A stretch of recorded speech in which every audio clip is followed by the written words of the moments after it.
दिल की बातें अपने रब से करना चाहती हूँ।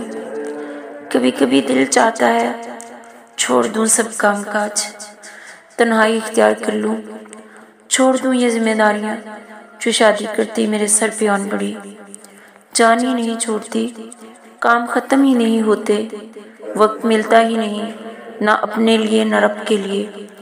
फिर मालिक याद दिलाता है ये दुनिया है, ये इम्तिहान की जगह है और इम्तिहान की जगह में आराम नहीं हो सकता। अगर हमेशा का आराम चाहिए तो वो मेरे पास होगा, हमेशा की जन्नत की सूरत में। हाँ मेरे अल्लाह जी, मुझे हमेशा का आराम ही चाहिए।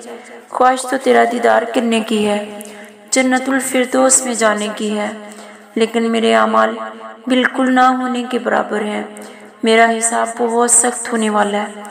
मेरे अमाल अच्छे नहीं हैं, मेरी जिम्मेदारियां मुझे कुछ करने नहीं देती।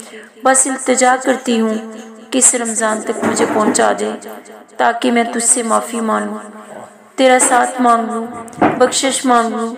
मुझे इतना जिंदा रखना मेरे अल्लाह, मुझे रमज़ान तक पहुँचा देना।